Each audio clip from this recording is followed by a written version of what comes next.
Bismillahirrahmanirrahim. Assalamualaikum warahmatullahi wabarakatuh. Perkenalkan, saya Fadilul Jailani Wafa, IPM 192191673. Akan sedikitnya memaparkan mengenai proses dan kondisi belajar gerak. Sebelumnya mungkin untuk keterampilan gerak ini dihasilkan dari pengembangan pola-pola gerak. Nah, pola-pola gerak ini merupakan satu gabungan dari gerakan-gerakan yang ditampilkan dalam respon-respon gerak yang membentuk pola-pola gerak tertentu yang menjadi suatu kebiasaan dalam berbagai aktivitas. Nah, misalnya seperti gerak berjalan, yakni ada penggabungan antara gerakan kaki, tangan, dan tubuh.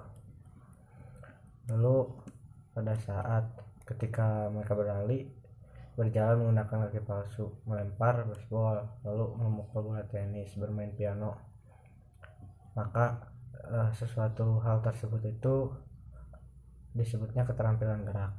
Nah, maka itu keterampilan gerak adalah suatu perilaku gerak yang dilakukan seseorang timbul atas respon yang berasal dari diri sendiri atau dari lingkungan yang mengarah kepada seseorang tersebut.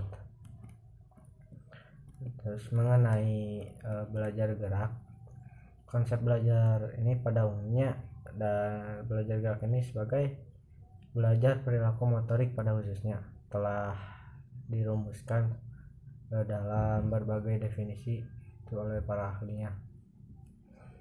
Nah, belajar gerak ini secara sederhananya dapat diartikan sebagai suatu proses pembelajaran yang dilakukan secara terencana, sistematik, dan sistemis untuk mencapai tujuan pembelajaran yang telah direncanakan.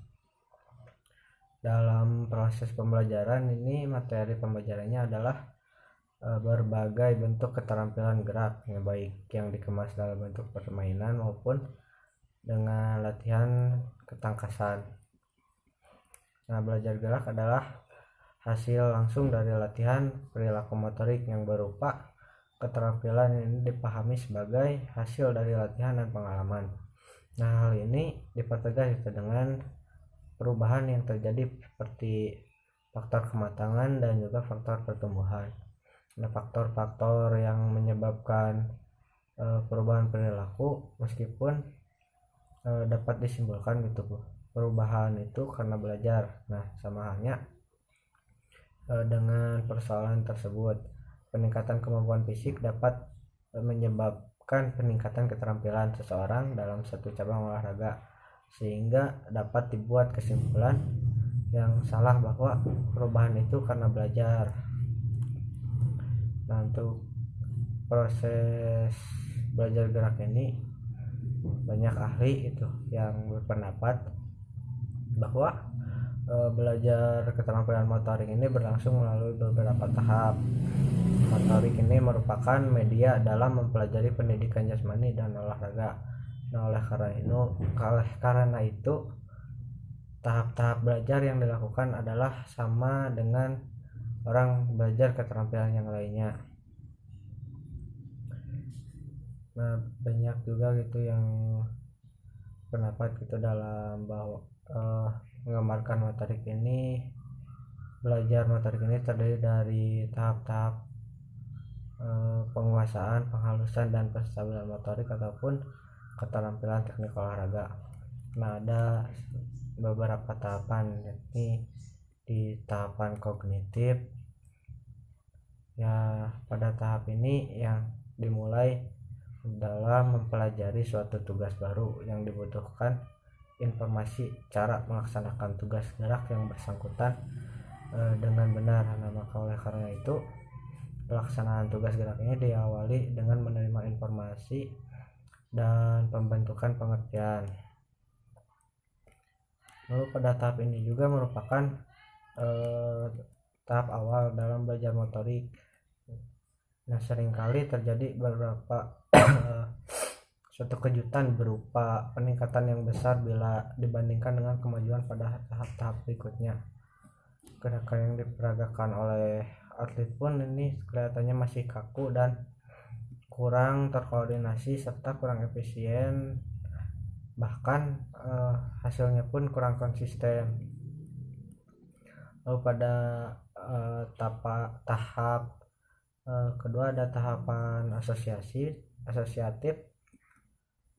yakni permulaan pada tahap kedua ini akan berlangsung setelah pada tahap pertama tadi, yakni tahap kognitif selesai. Nah, pada tahap ini verbal ini mulai tinggalkan dan si pelaku memusatkan perhatian pada bagaimana melakukan pola motorik yang baik dan yang benar. Permulaan dari tahap ini ditandai oleh semakin efektifnya itu cara-cara siswa dalam melaksanakan tugas motorik, dan mereka mulai mampu menyesuaikan diri dengan keterampilan yang dilakukan.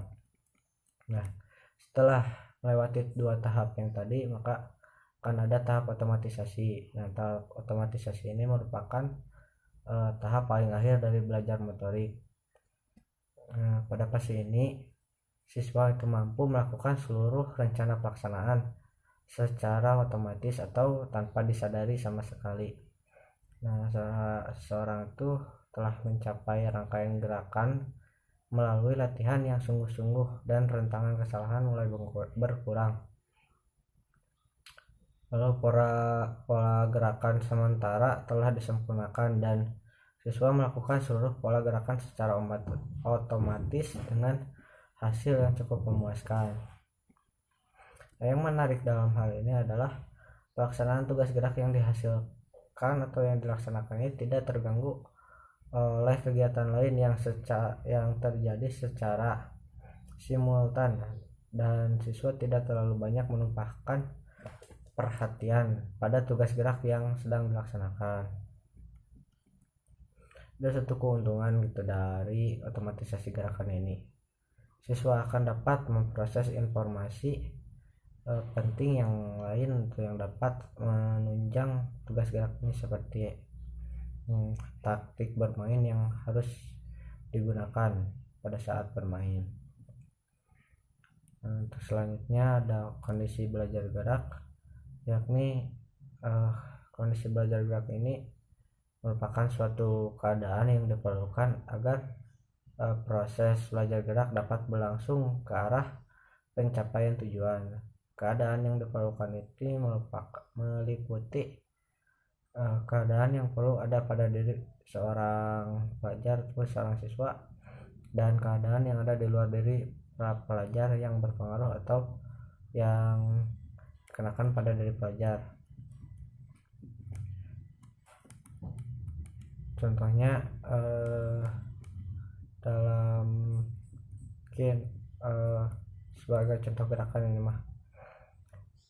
sebagai model yang akan ditiru oleh pelajar seharusnya dilakukan dengan benar dan diulang beberapa kali untuk memberi kesempatan untuk memahaminya. Nah, apabila suatu gerakan yang cukup rumit, hendaknya ditunjukkan unsur-unsur pokoknya dan kunci-kunci dari gerakan yang bias itu supaya mempermudah gerakan tersebut. Nah, setelah pelajar itu diberi satu penjelasan dan contoh gerakan secukupnya, mereka diinstruksikan untuk mempraktekkan gerakan.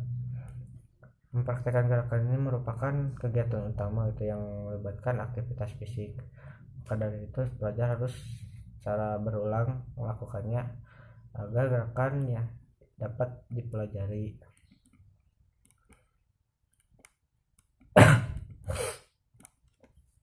Nah, mungkin cukup sekian dari saya. Kurang lebihnya mohon maaf. Wassalamualaikum warahmatullahi wabarakatuh.